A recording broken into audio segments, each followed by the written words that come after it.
মণিপুর নামক একটি ছোট্ট গ্রামে টুম্পা নামে একজন বয়স্ক বৃদ্ধা তার ছেলে আর বৌমার সাথে থাকতো। ওই বয়স্ক বৃদ্ধা তার ছেলে রমেশকে বিয়ে দিয়েছিল কয়েক বছর আগে। টুম্পার ছেলে রমেশ জমিতে চাষবাস করে তার জীবিকা নির্বাহ করত।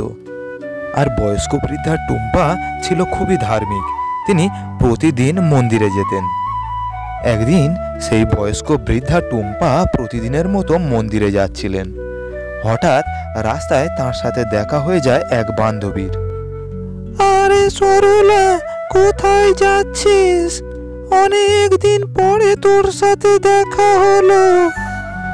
আমি ঠিক আছি রে টুম্পা, সত্যি সত্যি অনেক দিন পরে তোর সাথে দেখা হলো। আমি শুনলাম তোর ছেলেকে বিয়ে দিয়েছিস। তা বল, তোর বাড়ির সবাই কেমন আছে? বৌমা কেমন হলো? আর তোকে কত আদর যত্ন করছে তো? হ্যাঁ রে সরলা, এই বছর খানেক আগে ছেলেকে বিয়ে দিয়েছি। আর বিয়ের সময় তোকে তো নিমন্ত্রণ করলাম, তুই যে এলি না। আরে বন্ধু, আমার তো ভীষণ আসার ইচ্ছা ছিল রে, কিন্তু ওই দিন আমার ছেলের শরীরটা ভালো ছিল না রে, তাই আমি আসতে পারিনি তোর ছেলের বিয়েতে। আচ্ছা আচ্ছা, ঠিক আছে। বাড়িতে কেউ যদি অসুস্থ হয় তাহলে আর কি করা যাবে বল? তা টুম্পা, তাও তোর বৌমার একটু কথা বল শুনি, তোর বৌমা কেমন হলো? আরে আমার বৌমা হাজারে একটা রে, ঘরের সব কাজ একাই করে, আমাকে একদম করতে দেয় না, আর আমাকে খুব আদর যত্ন করে। সে তো আমার বৌমা নয়, যেন আমার নিজের পেটের মেয়ে। জানিস তো সরলা, যাই রান্না করুক না কেন গরম গরম আগে আমাকেই দেয়, তারপরে যেটুকু বাঁচে তারা দুজনেই খায়। আমাকে খুব আদর যত্ন করে, খুব ভালোবাসে আমায়। সত্যি টুম্পা, তোর তো কপাল একেবারে খুলে গেল রে, তুই এত ভালো একটা বৌমা পেয়েছিস। তোর তো আর কোনো চিন্তা নেই রে টুম্পা, তুই তোর ছেলে বৌমাকে নিয়ে সুখেই ঘর সংসার করছিস। হ্যাঁ রে সরলা, এটা তুই একদম ঠিকই বলেছিস।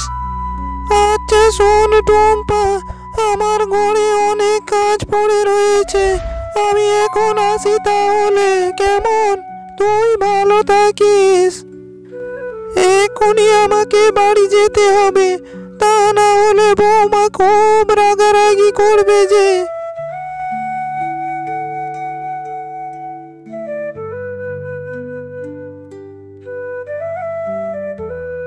আহা, চলে এসেছেন মহারানী। সারা পাড়া ঘুরে ঘুরে এই বাড়িতে আসার সময় হলো নাকি?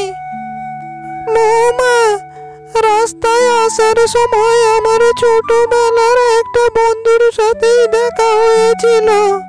অনেক দিন পরে দেখা হলো তো, তাই দাঁড়িয়ে দুটো গল্প করছিলাম, এই আর কি। ও তাই বলো, তাহলে বাইরে গিয়ে তোমার বান্ধবীর কাছে আমার নামে গালমন্দ করা হচ্ছিল যে আমার বৌমা আমাকে ঠিক মতো খেতে দেয় না, আমাকে গালমন্দ করে, আমাকে দিয়ে বাড়ির সমস্ত কাজ করায়। তাহলে আমার পিছনে সবাইকে তুমি আমার নামে বদনাম করে বেড়াও। না না বৌমা, আমি তোমার নামে কারোর কাছে কিছু বলিনি, আর তোমার নামে আমি কখনো বদনাম করি না বৌমা। হ্যাঁ হ্যাঁ, আমার জানা আছে তুমি কি বলতে পারো আর কি না বলতে পারো, সে সবই আমার জানা আছে। এবার থেকে তোমাকে বাড়ির বাইরে বেরোনো বন্ধ করে দেওয়া হবে। টুম্পা তার বৌমার এমন কথা শুনে সে ভীষণ কষ্ট পায়।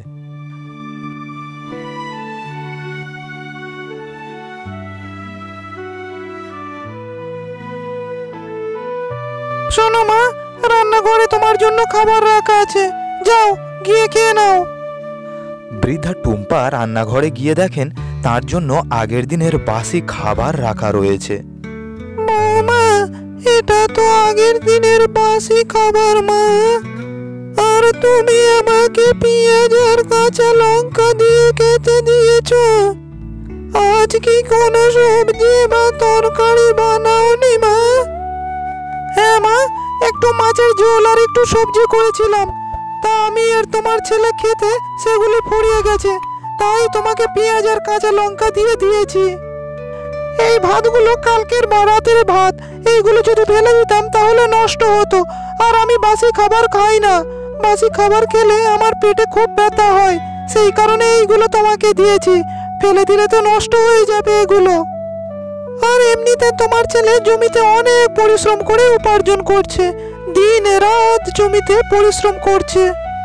কিন্তু বৌমা, একটু তরকারি তো রাখতে পারতে, যা দিয়ে এই ভাতগুলো খেতাম।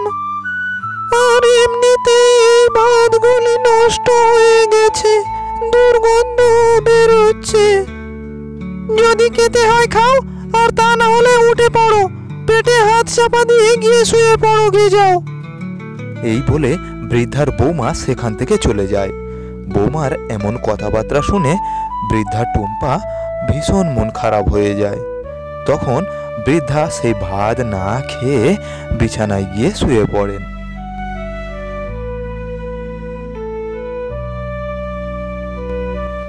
কিছুক্ষণ পরে টুম্পার ছেলে রমেশ কাজে থেকে বাড়ি ফেরে। মা, তোমার খাবার খাওয়া হয়ে গেছে? আজ তো তোমার বৌমা খুব সুস্বাদু রান্না করেছিল। তুমি যা খেতে ভালোবাসো ও দেখে দেখে সেই পদগুলি রান্না করেছিল। ওর হাতে বোধহয় জাদু আছে। আহা, কি অপরূপ রান্না! তোমার বৌমা খুব দারুণ রান্না করতে পারে, তাই না মা? হ্যাঁ রে বাবা, সত্যি বৌমার হাতের রান্না কি অপূর্ব। এত সুস্বাদু খাবার আমি পেট ভরে খেয়েছি, তাই তো আমি ঠিক মতো নড়াচড়াও করতে পারছি না রে বাবা। সত্যি মা, রাগিনীর হাতে জাদু আছে। আর তোমার তো কপাল খুবই ভালো, এমন একটা বৌমা পেয়েছো। হ্যাঁ রে বাবা, আমার কপাল তো খুব ভালো রে। টুম্পা তার ছেলের এই সমস্ত কথাবার্তা শুনে মনে মনে ভাবতে লাগে, হে ভগবান, আমার ছেলে তো বৌমার ভালোবাসায় একেবারে অন্ধ হয়ে গেছে। বৌমার আসল ব্যবহার ওকে বলে কোনো লাভ হবে না, ও বিশ্বাস করতে চাইবে না। এতে বিপরীত হবে। পরে বৌমা আবার আমাকে অনেক কথা শোনাবে। আমাকে বলবে আমি ওদের মাঝে ঝগড়া লাগিয়ে দিচ্ছি। কি হয়েছে মা, তুমি এত কি ভাবছো? কিছু না রে বাবা, আমার পায়ে খুব যন্ত্রণা হচ্ছে, একটু তেলটা আমাকে এনে দিবি রে বাবা। তাহলে আমি তেলটা পায়ে লাগিয়ে একটু মালিশ করব।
ব্যাপারে, কিন্তু তুমি জানো না তোমার মায়ের কাছে অনেক জমানো টাকা পয়সা রয়েছে।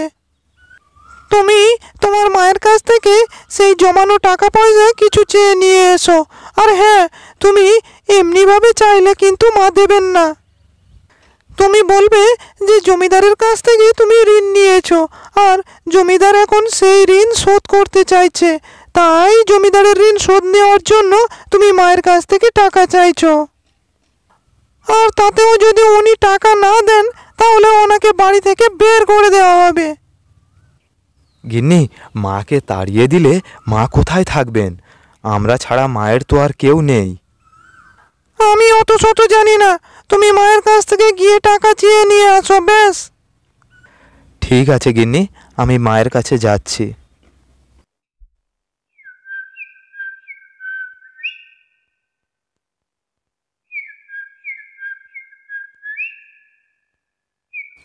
কি হয়েছে রে বাবা, তোকে এত চিন্তিত লাগছে কেন? তোমাকে আর কি বলি মা, তুমি এ ব্যাপারে কিছুই জানো না। তুমি যখন অসুস্থ ছিলে তখন আমি জমিদারের কাছ থেকে কিছু টাকা ঋণ নিয়েছিলাম। এখনো পর্যন্ত আমি ওই টাকাটা শোধ করতে পারিনি। ইদানিং জমিদার মহাশয় সেই টাকাটা আদায়ের জন্য আমাকে ধমক দিচ্ছেন। আমি কিছু বুঝতে পারছি না মা, আমি এখন কি করব? তোমার কাছে কি কোনো টাকা পয়সা আছে? আমাকে দিলে খুব উপকার হয় মা, তাহলে জমিদার মশাইয়ের ঋণটা শোধ করতে পারতাম। না রে বাবা, আমার কাছে তো এখন কোনো টাকা পয়সা নেই রে। আমি যতবারই কিছু কিছু টাকা পয়সা বাঁচিয়ে জমিয়ে রেখেছিলাম, ততবারই তো বৌমা বারে বারে সেই টাকাগুলো নিয়ে নিয়েছে। তাই তো আমার কাছে এখন কোনো টাকা পয়সা নেই। ঠিক আছে মা, কোনো অসুবিধা নেই, দেখছি আমি কি করা যায়। মা ছেলের মধ্যে এমন কথাবার্তা পাশের ঘর থেকে রাগিনী শুনতে পায়, আর সে ওই সমস্ত কথাবার্তা শুনে ভীষণ রেগে যায়। এই বুড়ির কাছে টাকা থাকার সত্ত্বেও আমাকে বুড়ি দিল না। এই বুড়ি যাও একটা ব্যবস্থা করতেই হবে, তা না হলে আর চলছেই না। এই বুড়ির জ্বালায় আমার জীবনটা শেষ হয়ে গেল। এই বাড়িতে শুধু আমারই অধিকার চলবে। এই বুড়িকে যখন দেখি তখন আমার মাথায় ভীষণ রাগ উঠে যায়। জানি না এই বুড়ি কবে মরবে। এইভাবে বেশ কিছুদিন কেটে যায়।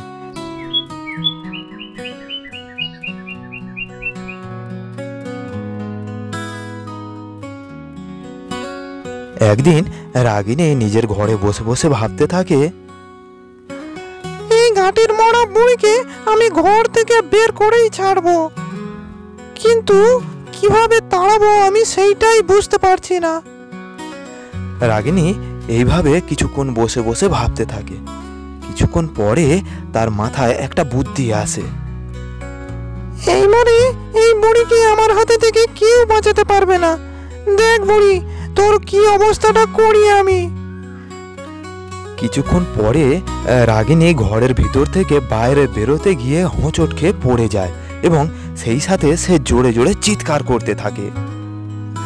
আরে ও বাবা রে, বাঁচাও, আমাকে বাঁচাও, কোমরটা একেবারে ভেঙে গেল, মরে গেলাম, বাঁচাও, আমাকে বাঁচাও, কে কোথায় আছো, আমাকে বাঁচাও, আমার কোমরটা একেবারে ভেঙে গেল। রাগিনীর চিৎকার চেঁচামেচি শুনে টুম্পা এবং তার ছেলে রমেশ সেখানে চলে আসে। রাগিনী, তোমার কি হয়েছে? তুমি এইভাবে মাটিতে পড়ে চিৎকার করছো কেন? তোমার কি হয়েছে? কি আর বলবো, তোমার মা যতদিন এই বাড়িতে থাকবে ততদিন আমি এই বাড়িতে বেঁচে থাকতে পারবো না। তোমার মা সকল সময় আমাকে হিংসে করেন। তোমার মা ঘরের দোরের মুখে এই ইটটি রেখে দিয়েছে, আর ইটটিতে হোঁচট খেয়ে আমি পড়ে গেছি। আমার কোমরটা বোধহয় ভেঙে গেল, আমি আর উঠে দাঁড়াতে পারছি না, আমার ভীষণ কষ্ট হচ্ছে। না গো বৌমা, আমি কোথাও কোনো ইটের টুকরো ফেলে রাখিনি। আর এ কি বলছ? আমি তোমাকে হিংসে করব কেন?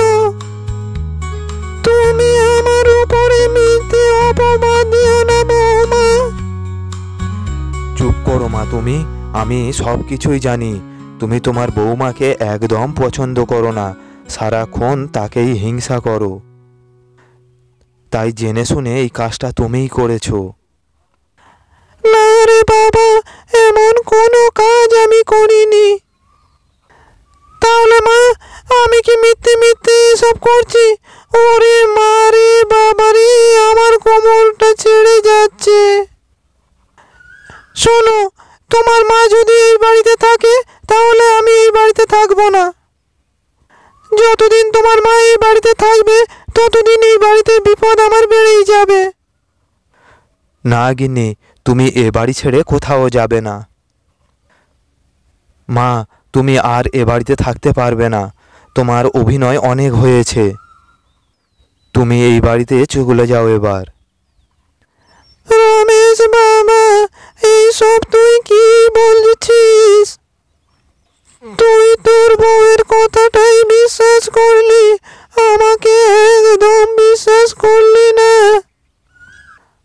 আমি কত কষ্ট করে তোকে ছোটবেলা থেকে বড় করলাম, আর তুই বউয়ের কথাই বিশ্বাস করলি বাবা।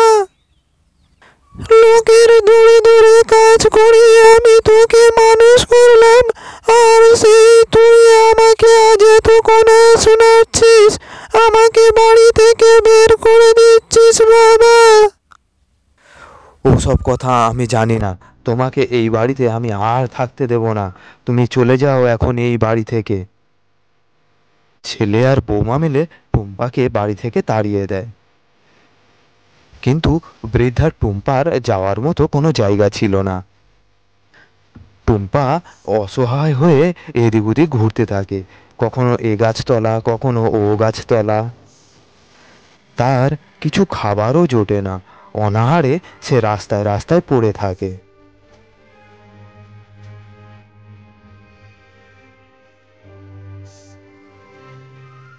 টুম্পা আশ্রয় হারিয়ে রাস্তায় রাস্তায় ঘুরতে থাকে, আর খিদের জ্বালা সহ্য করতে না পেরে এক সময় টুম্পা মারা যায়। এই দুনিয়াতে তখন টুম্পাকে সাহায্য করবার মতো কেউ ছিল না। এইভাবে বছর খানেক কেটে যায়।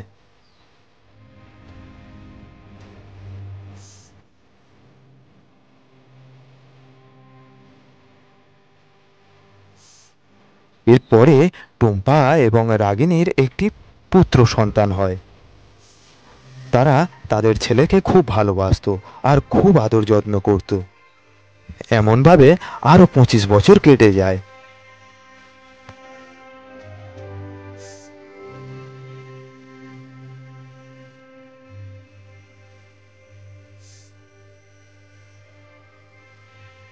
রমেশ আর রাগিনীর ছেলে আরো বড় হয়ে যায়।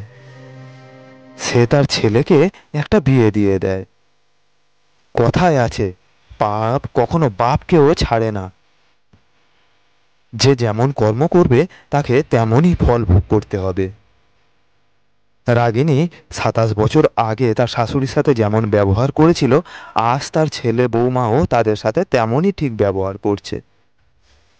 তার ছেলে বৌমার কাছ থেকে ঠিক তেমনই ব্যবহার পেয়েছে। রাগিনী আর রমেশকে তার ছেলে আর বৌমা মিলে বাড়ি থেকে তাড়িয়ে দিয়েছে। গিন্নি, আজ আমাদের ছেলে আমাদের দুজনকে বাড়ি থেকে তাড়িয়ে দিল। ওকে এত আদর যত্ন করেছি, পড়াশোনা শিখিয়ে মানুষের মতো মানুষ করেছি, তার আজকের ওরা এই দাম দিল। আমি সব কিছু বুঝতে পেরেছি গো। 27 বছর আগে আমরা আমাদের মায়ের সাথে যেমন ব্যবহার করেছিলাম, আজ সেই পাপেরই ফল ভোগ করছি আমরা।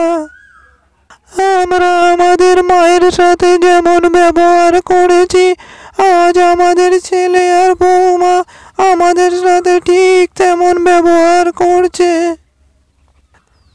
কিন্তু গিন্নি, আমি তো কথাটা বুঝলাম না। মা তো তোমাকে পছন্দ করতো না, তাই তো মাকে আমরা ঘর থেকে বের করে দিয়েছিলাম। এরপরে রাগিনী তার শাশুড়ির সাথে যা যা দুর্ব্যবহার করত তা সব কিছু সত্যিই তার স্বামীকে বলে দেয়। এসব তুমি কি বলছো? আমি বিনা দোষে মাকে এত শাস্তি দিয়েছি। মা, তুমি পারলে আমাকে ক্ষমা করো। আমি যে অনেক বড় ভুল করে ফেলেছি মা, তুমি পারলে আমায় ক্ষমা করো। হ্যাঁ গো, আমিও অনেক বড় পাপ করেছি। আমার দেবতুল্য শাশুড়ি মায়ের সাথে আমি যে অন্যায় করেছি তা ক্ষমার অযোগ্য। আর সেই পাপের ফল আমরা এখন ভোগ করছি। 27 বছর পরে রাগিনী আর রমেশ তাদের নিজেদের ভুল বুঝতে পারে এবং তারা খুবই দুঃখী হয়।